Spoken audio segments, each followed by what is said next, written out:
Hello guys, road side காளான் எப்படி பண்ணலான்னு பார்க்கலாம். ஃபர்ஸ்ட் கேபேஜ் எடுத்து நல்லா பொடி பொடியாக கட் பண்ணிக்கோங்க. மைதா மாவு, சோள மாவு, மிளகாத்தூள், கரம் மசாலா, தேவையான அளவு உப்பு, இஞ்சி பூண்டு பேஸ்ட்டு போட்டு நல்லா பிசைஞ்சுக்கோங்க. கேபேஜ்லேயே தண்ணி இருக்கனால நீங்கள் அடிஷ்னலாக தண்ணி எதுவும் தேவையில்லை. இதை நல்லா கையிலே பிசைஞ்சு நல்லா ரவுண்ட் பண்ணிக்கோங்க. நெக்ஸ்ட் வந்துட்டு ஒரு பேனில் ஆயில் ஊற்றிட்டு நம்ம இந்த பிடிச்ச உருண்டை எல்லாத்தையுமே போயிட்டு நல்லா கோல்டன் ப்ரௌன் கலரில் பண்ணிக்கலாம். உங்களுக்கு வந்து கலர் வேணும்னா நீங்கள் ஃபுட் கலர் ஆட் பண்ணிங்கன்னா கடையில் கிடைக்கிற மாதிரி ரெட் கலரில் கிடைக்கும். ஆனால் கிரேவி பண்ணதுக்கோசரம் பேனில் ஆயில் போட்டுட்டு வெங்காயம் வந்து நான் நிறைய போட்டுருக்கேன், உங்களுக்கு தேவையான அளவு போட்டுக்கோங்க.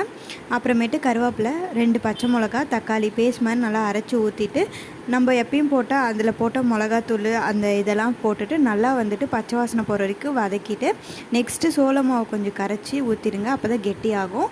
அப்புறம் இப்போ நம்ம அந்த பாயில் அந்த வறுத்து வச்சுருந்ததையும் சேர்த்து போட்டு எல்லாத்தையும் 2 நிமிஷம் கலக்கினோம்னா ரோட் சைட் காளான் ரெடி.